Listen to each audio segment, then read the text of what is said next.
Oke teman-teman, selamat datang. Pernah kepikiran nggak, kenapa sih kita sekarang hidup di kota-kota besar, kerja di pabrik atau kantor, dan hampir semua barang yang kita punya itu dibuat oleh mesin? Nah, jawabannya ada di satu periode sejarah yang benar-benar mengubah dunia, revolusi industri. Yuk kita bedah bareng-bareng gimana sih dunia modern kita ini terbentuk? Coba deh, bayangin sebentar. Sebuah dunia tanpa pabrik, tanpa kereta api, bahkan tanpa air bersih yang langsung ngalir dari keran di rumah. Susah ya bayanginnya? Nah, dunia yang kita kenal sekarang ini dengan segala kemudahannya lahir dari satu periode perubahan besar-besaran itu. Biar kita benar-benar paham seberapa dahsyat dampaknya, kita perlu mundur sedikit ke masa lalu. Yuk, kita lihat dulu seperti apa sih dunia sebelum deru mesin mengubah segalanya. Nah, ini dia perubahan paling mendasarnya. Dulu, kalau kita butuh baju, ya dibuatnya satu persatu pakai tangan, entah di rumah atau di toko kecil pengrajin. Tapi, revolusi industri membalikan semua itu. Tiba-tiba, ada mesin-mesin uap raksasa di pabrik yang bisa bikin ratusan baju dalam sehari. Skalanya beda jauh. Efeknya? Gila-gilaan. Sisi baiknya, ya jelas barang-barang jadi jauh lebih murah dan bisa dijangkau banyak orang. Tapi, ada harga yang harus dibayar. Lowongan kerja di pabrik ini menyedot jutaan orang dari desa buat pindah ke kota.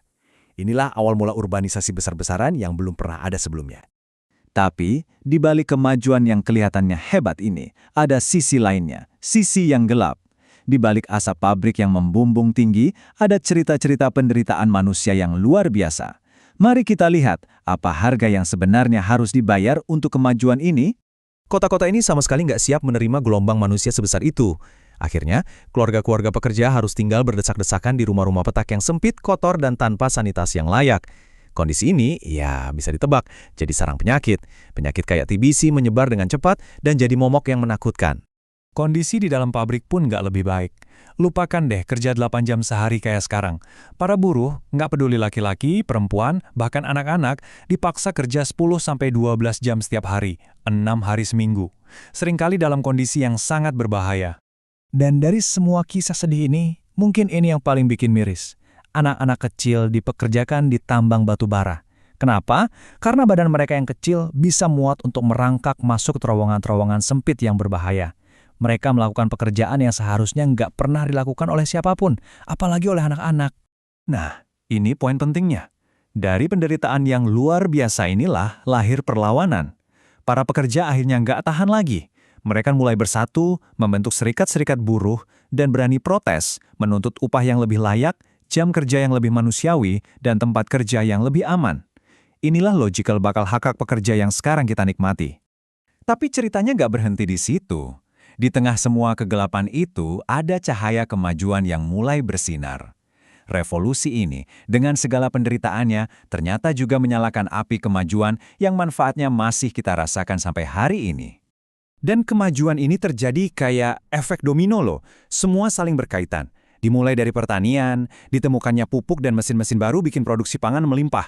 Nah, karena makanan cukup, orang-orang jadi lebih sehat. Akhirnya, kota-kota pun bisa mulai fokus membangun infrastruktur penting, kayak pipa air bersih dan saluran pembuangan. Lingkungan pun pelan-pelan jadi lebih sehat. Dan dampaknya? Lihat saja angka ini. Angka harapan hidup rata-rata melonjak drastis. Kalau sebelumnya orang rata-rata hidup cuma sampai usia 30-an, setelah revolusi ini angkanya naik jadi 45 tahun. Dan terus naik sampai sekarang. Ini lompatan yang luar biasa besar dalam sejarah umat manusia. Struktur masyarakat juga berubah total. Nggak lagi cuma ada tuan tanah kaya dan petani miskin, muncul kelas menengah baru yang terdidik. Ada guru, dokter, insinyur, manajer, ya semua profesi yang dibutuhkan untuk menjalankan masyarakat industri yang baru dan makin kompleks ini. Ini juga jadi titik balik yang penting banget buat perempuan. Untuk pertama kalinya, banyak perempuan yang bisa bekerja di luar rumah, di pabrik atau kantor, dan punya penghasilan sendiri. Kemandirian ekonomi ini ngasih mereka kekuatan baru untuk mulai memperjuangkan hak-hak mereka, termasuk hak suara dan kesetaraan.